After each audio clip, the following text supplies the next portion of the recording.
ڕاگەیاندراوێک لە ژمارەیەک ئەندامی ئەنجومەنی پارێزگای هەولێرەوە بۆ ڕای گشتی ئەنجومەنی پارێزگاکان بەپێی یاسای ژمارە 3 ساڵی 2009 پارێزگاکانی هەرێمی کوردستان دەسەڵاتی چاودێری و لێپرسینەوەی پێدراوە لە ڕووی کارژێڕی و داراییەوە.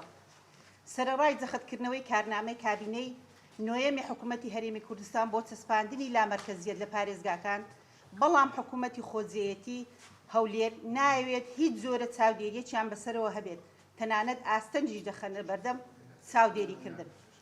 بۆیە تا ئێستا حکوومەتی خۆجێیەتی هەولێر ئامادە نەبووە هیچ بودجە و پرۆژە و خەرجیەک بۆ ئەنجومەن بنێرێت بە مەبەستی پەسەندکردن و چاودێریکردن. هەر بەپێی یاسای پارێزگاکان لە ئەنجومەنی پارێزگا دەسەڵاتی بەسەر پرۆژە و بودجەی تەرخانکراودا هەیە کە گۆڕانکاری لە جۆر و شوێنی پرۆژەکاندا بکات بە مەبەستی دەستەبەرکردنی دادپەروەری لە دابەشکردنی پرۆژە و بودجەی هەر یەکەیەکی کارگێڕی بۆ دیاریکردنی ئەولەویەتی پرۆژەکان لەسەر جەم قەزا و ناحیەکاندا بەپێی پێویست.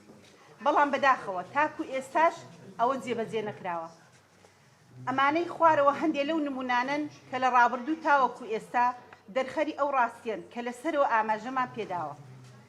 لە ساڵی 2015 بڕی 8 ملیار دینار وەک بودجەی پەرەپێدان بۆ پارێزگای هەولێر هاتووە لەلایەن حکوومەتی ناوەندیەوە و سەرەڕای نووسراوی فەرمی ئەنجومەن بۆ ناردنی ئەو بودجەیە و پەسەندکردنی، بەڵام پارێزگا ئەو کات ئامادە نەبوو بینێرێت.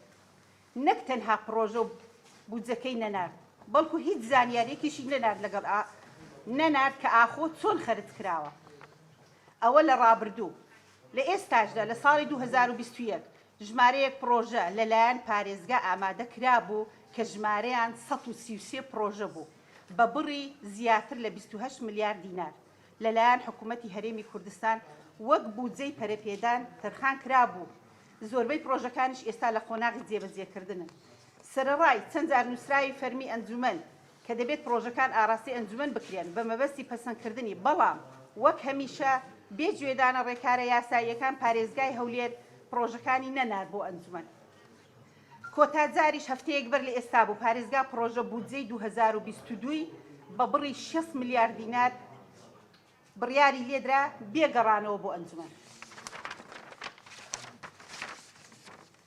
پارێزگای هەولێر لە ساڵانی ڕابردوو داهات و کۆمەک و خەرجی و پاڵپشتیەکانی حکوومەتی ناوەندی هەرێم و لایانی خێرخوازی هەبووە لە هەموو سێکتەرەکاندا کە بە ملیارەها دینار دەخەمڵێندرێت، بە تایبەتی لە کاتی ڕوبەڕووبوونەوەی کۆڕۆنا و زیان لێکەوتوانی لافاوەکان. سەرەڕای نووسراوی فەرمی ئەنجومەن بۆ داواکردنی زانیاری و وردەکاری لەسەر داهات و خەرجیەکان کەچی تا ئێستاش ئامادە نەبووە هیچ زانیاریەک بنێرێت بۆ ئەنجومەن. لە ڕووی ئەمنیەوەش پارێزگای هەولێر لە دۆخێکدایە دیاردەی کوشتن و شەڕ و چەک بەدەستەوەبوونی خەڵک کە لێکەوتەی کوشتن و دزی و هەڕەشە بۆ سەرجیان و ماڵی هاوڵاتیان بووە لە حاڵەتەوە تێپەڕیوە بۆتە دیاردە.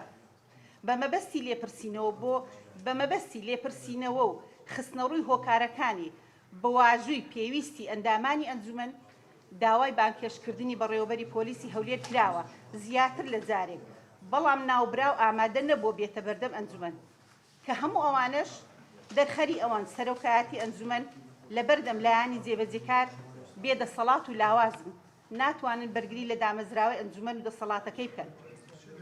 بۆیە لە کۆتاییدا ڕای دەگەیەنین: یەک، هەرچی کەم و کورتی و کێشەی ئیداری و خزمەتگوزاری و ناڕوونی لە دارایی حکوومەتی خۆجێیەتی هەولێر هەیە دەیخەینە ئەستۆی ستافی حکوومەتی خۆجێیەتی لە کابینەی ڕابردوو ئێستا. هەمووان بەیەکەوە هۆکارن لەو زەرەر و زیانانەی کە ئەمڕۆ ڕوبەڕووی هاوڵاتیانی پارێزگاکە بوونەتەوە. دوو، داوا لە هەریەک لە سەرۆکایەتیەکانی هەرێم و پەرلەمان و حکوومەتی هەرێمی کوردستان دەکەین پەلە بکەن لە هەموارکردنەوەی یاسای ژمارە 3 ساڵی 2009 پارێزگاکانی هەرێم و دیاریکردنی وادەی هەڵبژاردننی ئەنجومەنەکان و جێبەجێکردنی دەسەڵاتی لامەرکەزی ئیداری و دارایی. سێ، داوا لە حکوومەتی هەرێم دەکەین هەرچی زووە قەرەبووی شایستەی زیان لێکەوتوان و قوربانیانی لافاوەکەی ئەو هەفتەیە بکەنەوە، بڕەبودجەی پێویست بخەنە بەردەست و ئەو بڕەپارەی لە حکوومەتی ناوەندیشەوە تەرخان کراوە ئێمە ڕەتی ناکەینەوە، بەڵکو داوا لە حکوومەتی فیدرالی دەکەین زیادی بکەن. لەگەڵ ڕێزمدا.